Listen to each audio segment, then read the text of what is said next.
coming to issues of leadership. Now, who at that time was the first leader? Utungamiri wacho wakachifamba sei vamuno because they were supposed to have a structure that we have today. We have got leaders. Tine vatungamiri, utungamiri watinawo. Akave mutungamiri wokutanga kereke yako chifamba nenzira yoyo. Mungagona kubata here papo. Very good. The Methodist Church is credited for seeing into the future. Church ichitanga kuestablishwa kuno, Watkins yodataura nezvake haana kugara. Wakadzokera kupost yake kupita Marisburg. Asi anga atofoma district. Of course, iye wakarasika akaenda nekubeira, akarwara nemalaria, he almost died. And also iye health yake yanga yagara ichingova a very weak health. Like Sisu John Rhodes, he was an immigrant of good weather. Chachamuunza ku South Africa, yairi nyaya yekuti anga anzi namadokta, iwe unofane chando kunoinda kune mushana. Saka ndosvaka anga asvika ku South Africa ikoko. But immediately adzokera asiya Isaac Shimini ndiye wakasiya ari in charge. But kwakazotumwa unonzi Mr. Wainzi Baba White unodikanwa navanhu. Kuti auye atungamirire church, achitungamirira church ukatozouya vamwe missionaries vana Eve, iye nana Baba White na Shimini vavo ndokuita basa, but pandoona panokosha pandoda undiburitse pachena. Kuti mhuri yeMethodist navamwe vose vanzwisise. Ndechekutiko, although church yakafamba itungamirwa namamissionary vana Ray, vanani, one succeeding the other. Yes. But as early as 1964, as early as 1964, mamissionary vakati ivo, isusu toramba tichiparidza liberation. Right. Tiri kutiko, zviri kuitika muno, hazvisi right. Let's demonstrate to the political systems that it's possible to hand over power to Africans. Saka vakatoti ivo district reRhodesia takuripa kuna Andrew Ndlela. The first man, the first black man from Chipinge, from the minority tribes actually during that time. Zvikanziko, let's elevate this man to lead the church at a time such as this. Andrew Ndlela akatungamirira church ari district chair and my achievements ake baba anotyisa. Anoonekwa because pa UDI ndo vakaramba kutiko no, this is a fake. This is drama riri kuitwa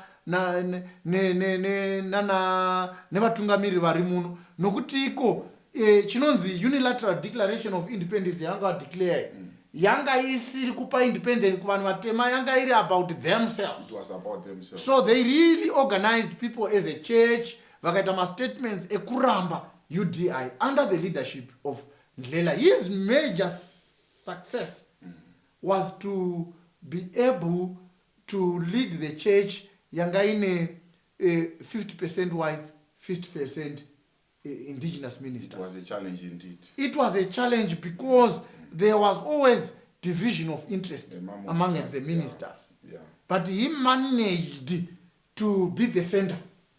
Okay. And the church ikakura kwazo during that time, during the war, and this man, he was not an extremist. Okay, so you have talked about the war. It was from 1964 around that time. That's when the second Chimurenga was beginning to gather momentum. Yes. Then there was that period of the liberation struggle. How did the church contribute? Did the church make any contribution? How did it survive? Yakararama sei kereke uye pane here zvayakaita. What was the contribution of the Methodist Church in Zimbabwe to the liberation struggle? Very good question. You see, your question gives me an opportunity to correct a lopsided history of our country. There is so much emphasis about the role of the Catholics. Yes, Janice McLaughlin wrote a book on the front line where they documented the role of the Catholic Church in the liberation struggle. Yes. But so little have been said about the role of the Methodist Church. But I want to tell you, our coordinator, yes, that the Methodist Church equally, if not even better. Why do I say that? I am saying this because we have got people like Reverend Makuzwa who was stationed in Pakami. Pakami became the center of political consciousness. Vainzi vakomana macomrades vaiwana mafoni avo vaiwana zvokudya at these centers. Kuenda mission, for instance. Kuenda mission kwakuna na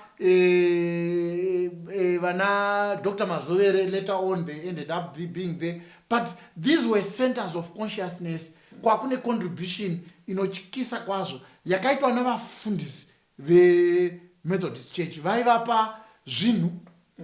Vachivi, kana muchiziva, the late Reverend Chivi vanga vane nickname yekunzi comrade. Vaitonzi mucomrade, maona mucomrade here vari pawedza paChemanza mission. At some point mufundisi Chivi vakamiswa paroadblock paruwa, vane truck yavo yakazara majini vachibva Harare kunohodha majini ekunopa vakomana. Supporting the struggle. So the liberation story is incomplete without the inclusion of the contribution of Methodist Church. By the way, we also need to understand Kutiko, Methodist Church, we have got political martyrs. We've got political martyrs. You know that 1975 Kumount Darwin. Kumount Darwin. Iva vakomana vairecruitwa vachita sei vairecruitwa through the agents of Methodist Church. This Methodist Church saka yakaita basa rakakura kwazvo, and tinavafundisi vakatofa muliberation struggle nokuti vanga vabatwa kunziko they are supporting the liberation struggle. So the Methodist Church has been very clear. Has been very clear in terms of its trajectory.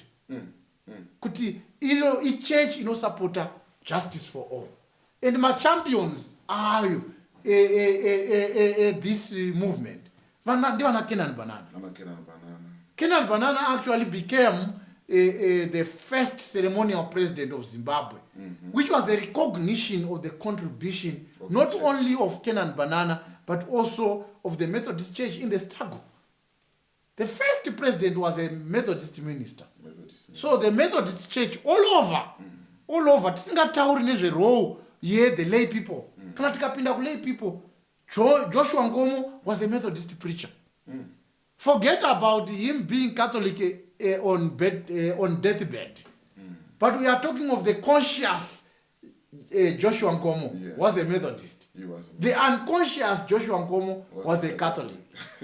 You see, and we are talking of people like the imitable Ruth Chinamano. The Chinamanos and their husband. These were key players in Zimbabwe's liberation struggle.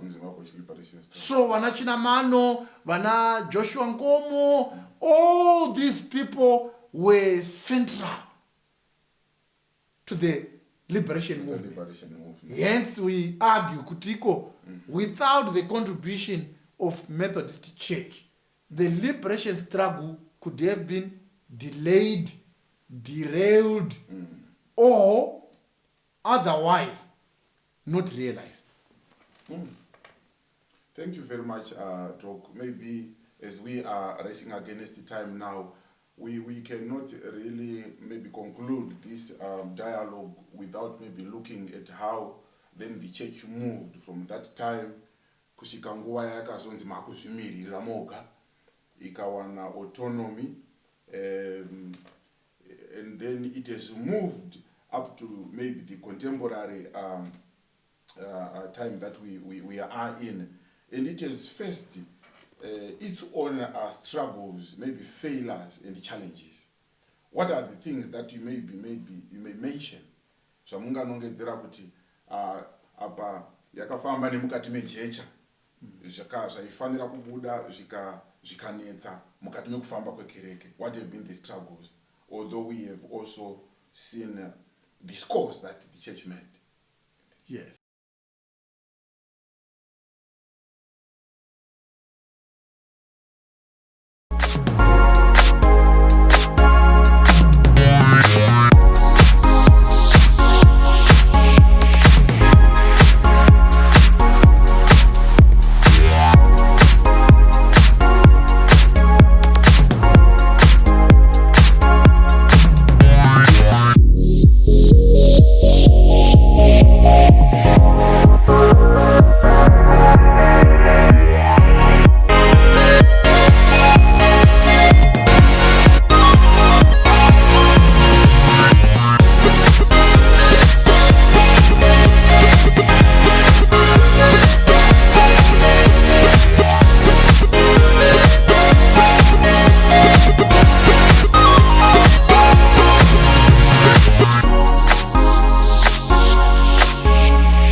our church or the Methodist Church have scored many firsts.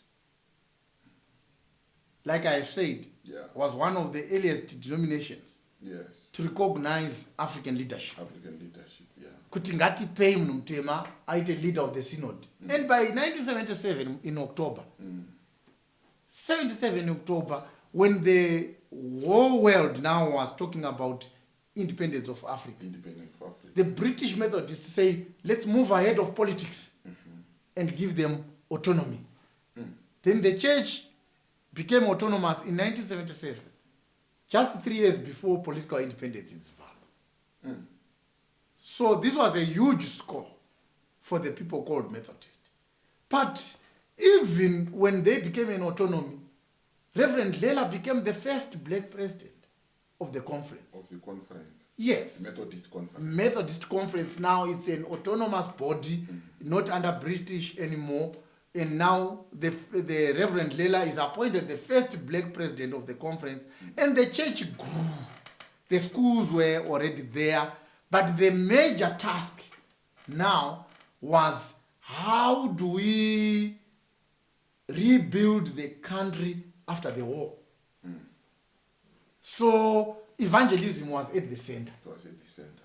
And also, how do we put people who have been marginalized, even by the colonial regime, at the center? This is why you see that the Methodists moved fast to enter into Binga. Siyabho.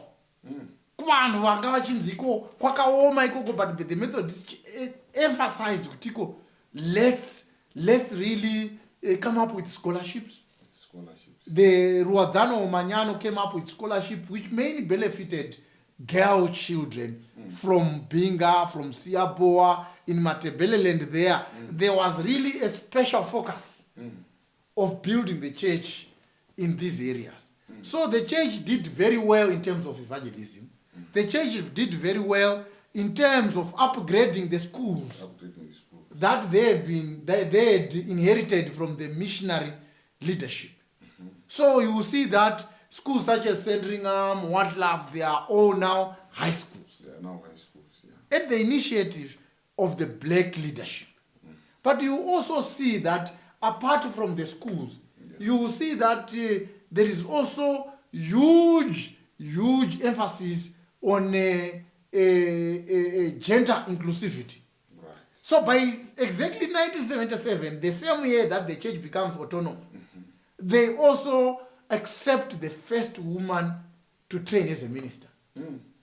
Well before the Beijing treaty, yakazoitwa nemapolitician, church yanga atozviona kutiko, let's move ahead and make a statement yekutiko women can also be ordained ministers.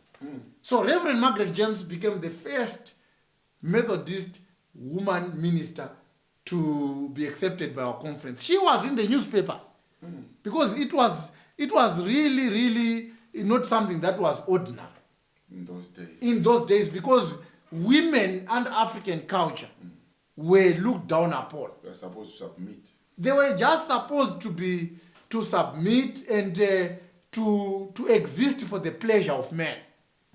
They had no contribution whatsoever in the scheme of existence. But the church already is conscious about those issues. But more importantly also, the church immediately said, let's establish a youth department. A youth department. Because they realized that these youth who were oriented in violence, remember the liberation struggle was waged by the youth mostly. And the orientation of the young people by then was that you achieve what you want through violence. So the church realized that unless we tap, unless we domesticate the youth, we will have problems in the future. So the church established the youth department, and they said this is an independent department. They signed a youth charter. A youth charter whereby they said we want the youth to work independently and we want the youth to evangelize amongst themselves. And also to re-domesticate them. You see the statement by our former leader, the Reverend Farai Chirisa, Yes. who said the youth are like the waters of Kapora Bassa Dam. If incorrectly channeled, they destroy the world. But if they are correctly channeled, they can be a source of irrigation. So we are saying the church realized this at this particular point. So these are all achievements by the church, the youth, the women, evangelism, Schools. education, all that could be attributed as achievements. And even the establishment of university. Well before these church-run universities, the Methodist Church in Zimbabwe had already started talking about Southern Africa Methodist University. Methodist University. They knew that it was not good that we only have one state university where you need a child to have 15 points in order to be enrolled for law degree. Let's open the doors for education in line with government policies. Before that, is it that they had also maybe started having tertiary education? Is it what love used to train? Tertiary education, exactly. Yeah. We Teachers, teachers training at Wadlaf, Tekwani also carpenters, and even vocational, Lela Center, Makokova, all these are meant to rehabilitate those people who had missed the opportunity for education because of the war. Thank you so much, Doc. But you had asked me about also the failure. The challenges, yes. Yes, I would say the failure. perhaps that we continue to talk about some is our generational failure. For us, we needed to be ahead of time, and by now, our university could have been operating. But it's not anyone's problem. It's also because the church had moved slowly in that particular area, whereas it had done extremely well in other areas. But the fact that we don't have a university by now is still a cause for concern. And I know that it's on the agenda of the leadership. Yeah. They have done all they can to make sure that there is a university. And we hope that one day we will register a success in that area. Thank you so much, Doc.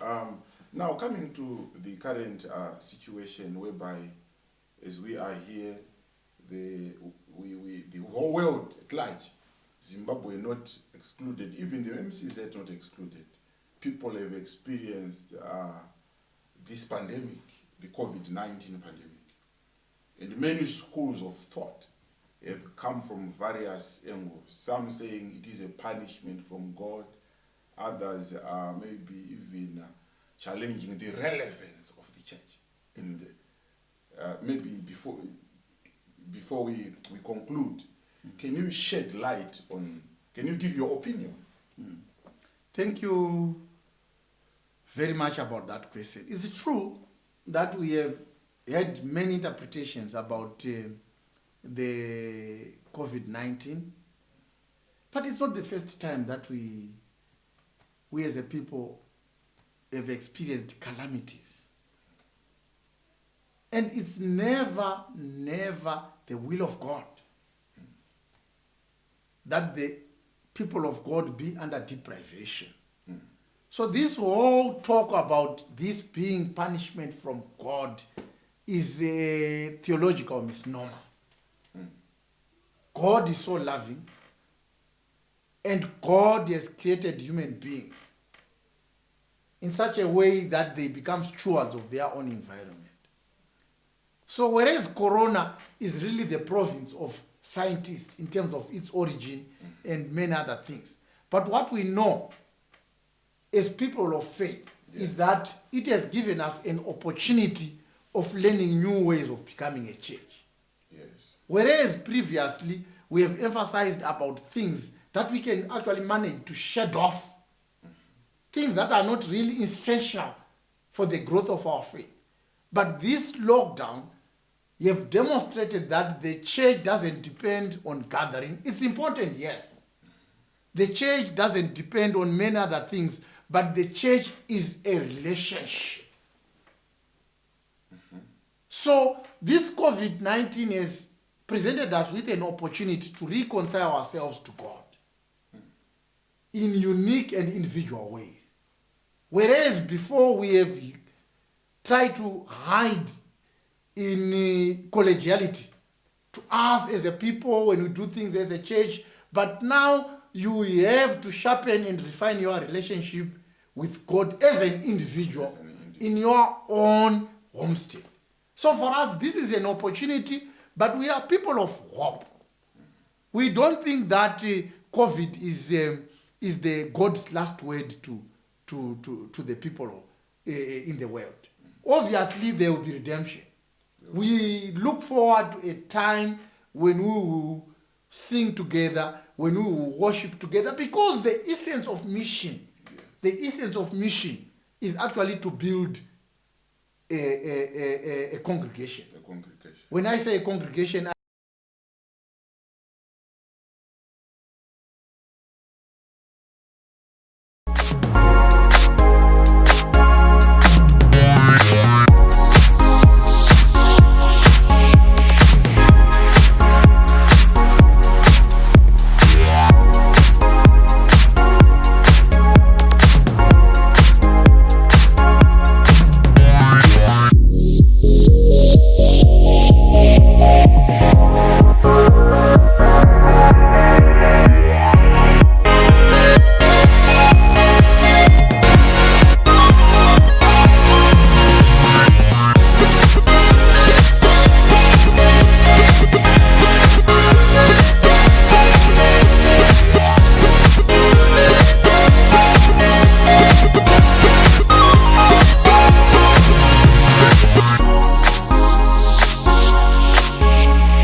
than trying to run away from building a physical church, But but a body of Christ.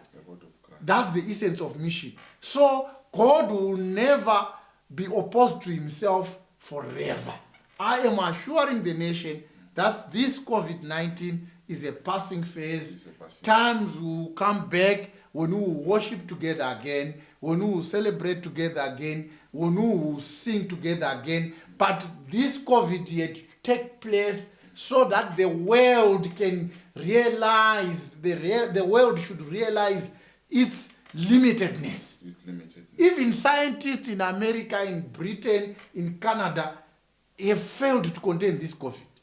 So it's a point in history where we think that we have advanced so much that we don't need God anymore.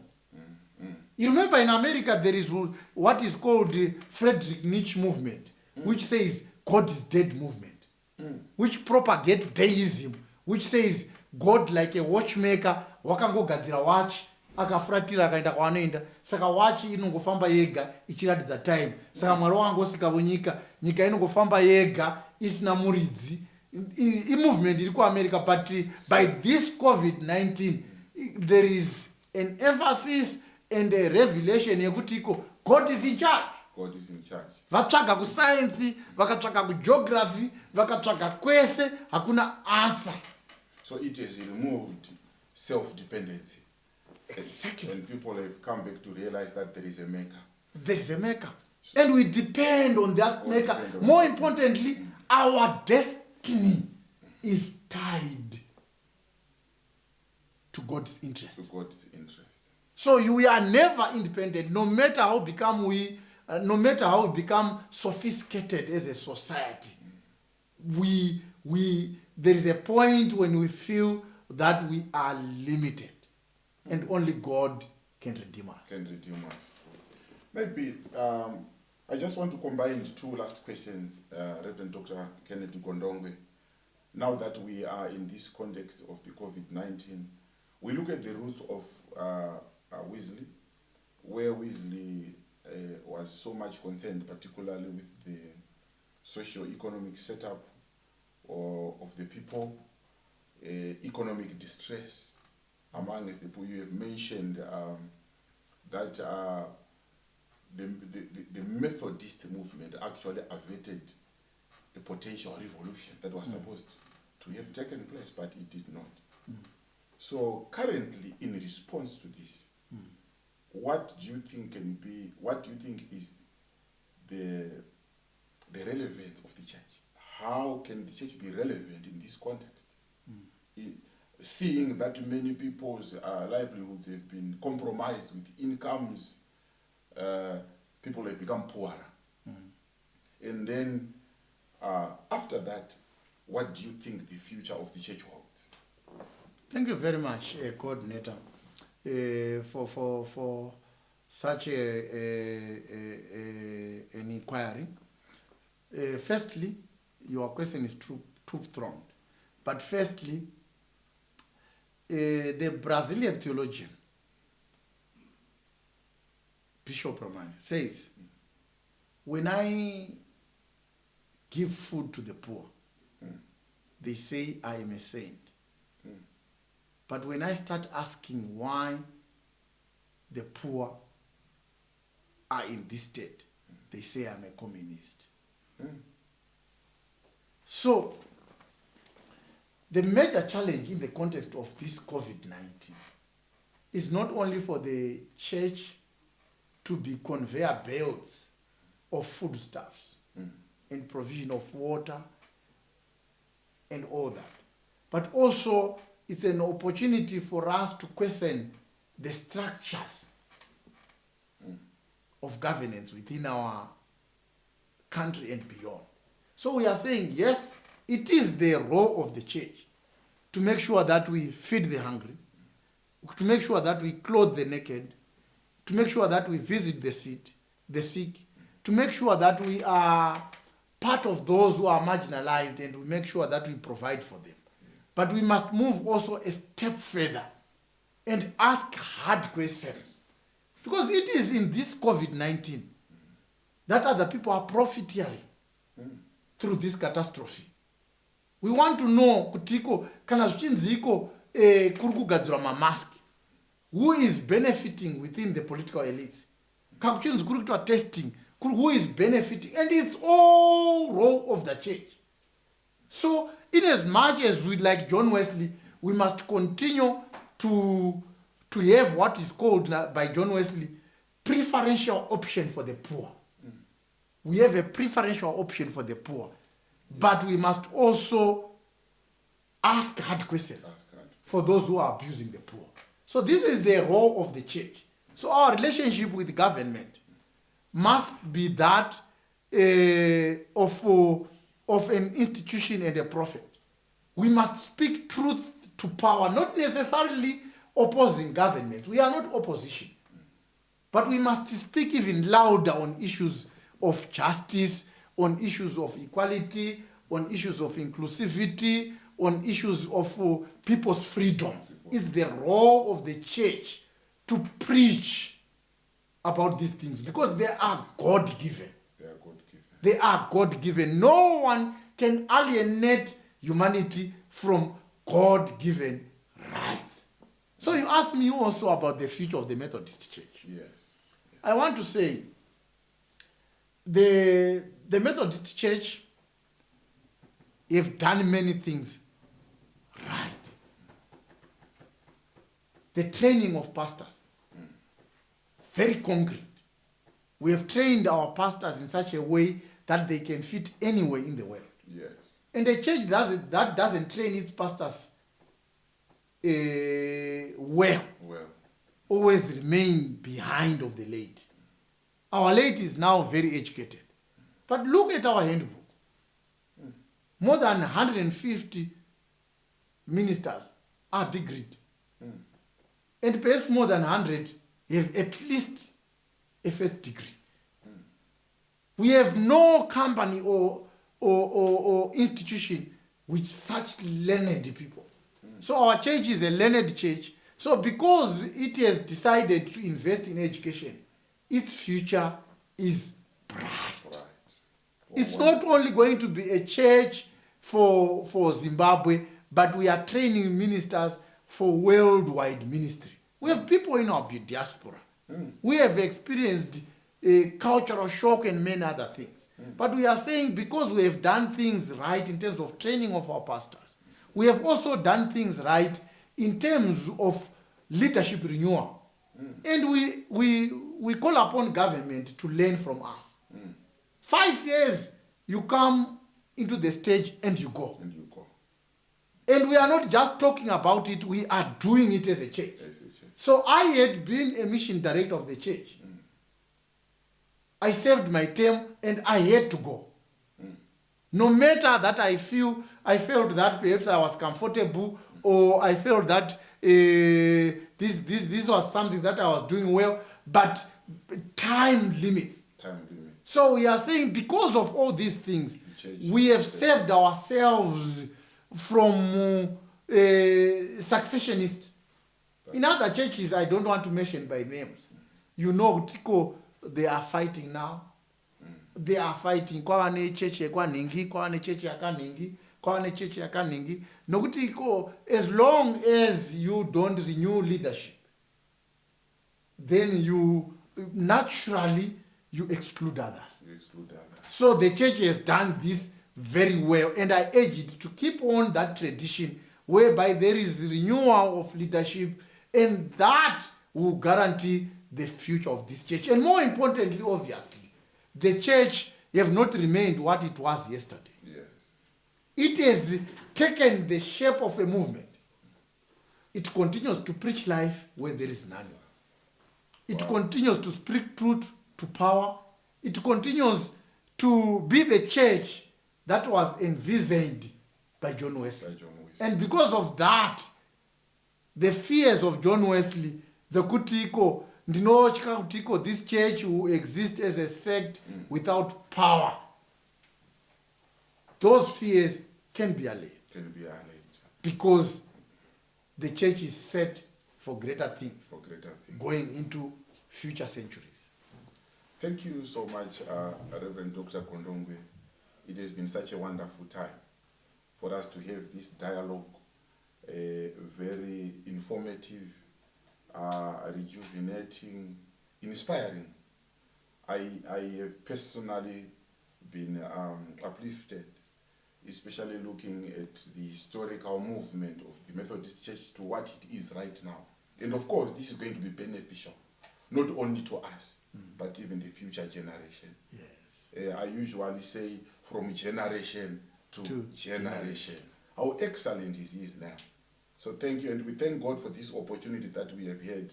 Methodist family and believers all over the world, we want to thank you for tuning in to this program that we have just had, hoping that it is going to be so much informative and reviving in your lives. Maybe just one last word, Reverend Dr. K Gondongwe, before we conclude this, as we conclude. One last word. Long live to the legacy of Methodist legends. Long live to their legacy, their sacrifice, their commitment. Yes. And to the future generations who take over Yes. the reins Yes. of power after us. After us. We continue to say, please let the spirit of service Yes. inspire you Inspire in whatever you do. more than anything else. More than anything else. Thank you so much, Doc. May God bless you. If it wasn't for this period, I would have shaken hands. But may Thank God you. really Thank you. bless Yes, you. we are Thank we you. are a conscious people. We're conscious people. Yes. Thank you so much. Blessings. God bless you.